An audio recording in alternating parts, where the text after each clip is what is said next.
Hi, this is Joe from Citrus County Porch Life, bringing you the AA Word of the Day for March 28th, 2025, Friday. And the word for today is equality. And this is the quote: "Our membership ought to include all who suffer from alcoholism. Hence, we may refuse no one who wishes to recover. Nor ought AA membership ever depend upon money or conformity. Any 2 or 3 alcoholics gathered together for sobriety may call themselves an AA group, provided that as a group they have no other affiliation."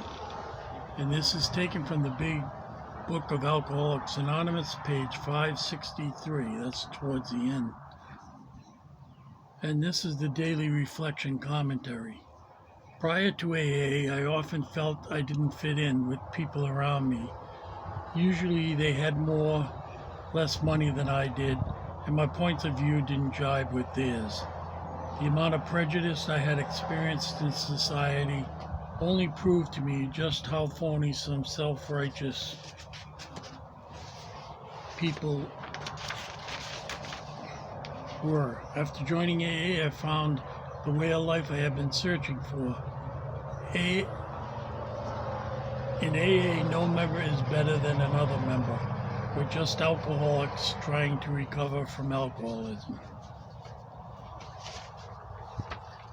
Well, this certainly hits many of the most important points in AA. Sorry about that. The wind's picking up. I think we're going to get a thunderstorm. And the paper's blowing all over. I'll put a bottle of water on there. Yeah, I had the feelings much the same as this. No one's story was the same as mine. Coming from a big family, having nothing. I saw people drive up to that first meeting I went to in the Great Hall, driving up in brand new cars. And I did have a car at that point. At age 40, I did. But I think I got my first car when I was 28. My parents absolutely wouldn't let me get a license early, and they wouldn't let me live at home and drive a car with no insurance. And they told me right out, like they told me for college, we have absolutely no extra money. You're going to have to make it on your own. And I won't say I made it on my own, but I made it with the help of other people. I was able to get a college scholarship for $0. I was able to go to graduate school for $0. I was able to get another college degree for $0. But not because of, a lot of people helping me do that. And this is very important. A lot of people are self-righteous, especially old-timers. And when someone comes in, you're dealing with alcoholics. At my first meeting, I went to the meeting with a bunch of 16-ounce Miller Lite cases in the back of my truck in case I really didn't like the meeting, then I was going to go out and drink. I didn't drink before the meeting, but that was my plans. If I didn't like it, I'd just walk out. And thank God I liked it. And I never drank those beers, ever. I gave them to my brother, and I never drank them. But I've been to plenty of meetings where someone has sat down next to me, and you could tell that they were actively drinking. They may have had a bottle on them, go in the men's room or ladies' room and drink.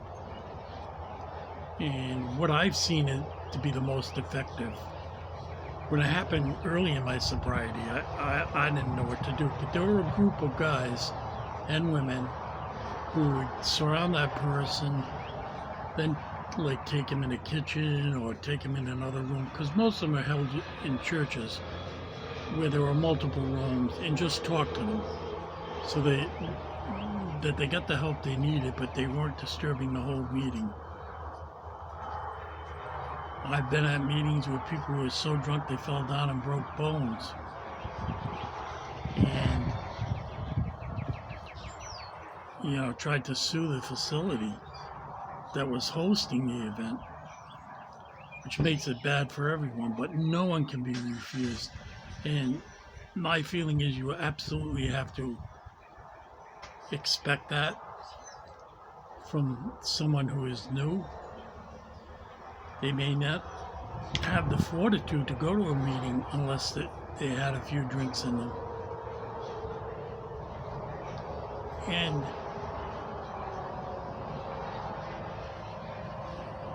they may not have that firm idea that they want to stop drinking, but they want to find out what it is. And if they're rejected, told to get out, and treated badly, they might not ever make it back. And that's a horrible thing to think of. I only have to look 2 years ago to my brother, who died from alcoholism. So, but I felt like, I really did. I felt like I didn't fit in. And it took me a while to feel like I did fit in, till I started talking to people, till I started hearing them speak, till I started to hear the guy speak that ran the beginners meeting, and he said what I wanted to hear. And his story was much like mine, not exactly the same thing, no one's going to be the same, but something that I could really relate to, not compare, relate to.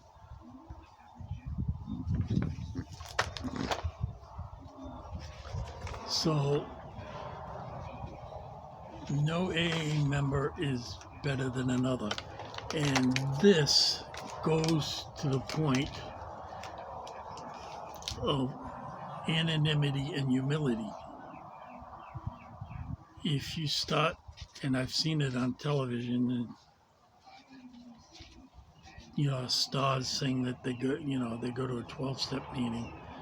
I personally don't believe that that's good.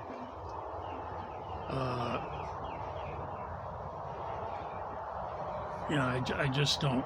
Anonymity is how we all remain the same.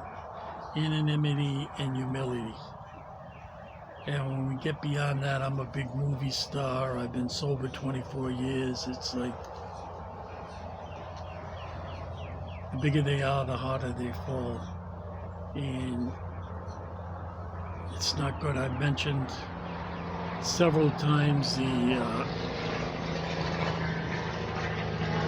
an incident in Rhode Island where the head of a recovery program right on the beach in Newport, Rhode Island, in a big mansion. I went down there to visit a friend.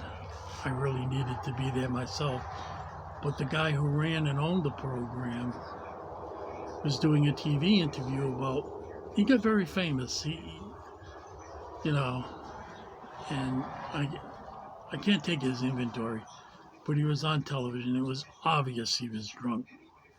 And he went to light a cigarette, he put it up, and he put the lit end in his mouth, and they cut away from the camera. And there were stories in the paper after that about how he had slipped, and pretty soon after that, the whole place shut down. So all the people that used it as, a positive influence in their life, it closed down because of that one incident. So you've got to be very careful of, being celebrated. We're all the same. We are all alcoholics looking to recover. And, you don't want to be a stumbling block to someone. I think if my brother could have just got back one more time, maybe it would have taken. But he has no more chances now. He froze to death. And that's it. I'll never see him again in this life. And it's very sad, very, very sad. But this is what we experience in AA. We experience loss. Not everyone makes it, no matter how hard we try. And just because they're our relatives doesn't guarantee them success. So I don't want to get too moribund on this subject, but it's very important that we let everybody in. I would have wished someone, as drunk as my brother was that night he went out when it was cold, someone would have welcomed him into a meeting, give him some warm coffee. And even if he did nothing, just let him sit there and keep him safe. So, God bless you all. Have a safe and sober day, and we will talk tomorrow.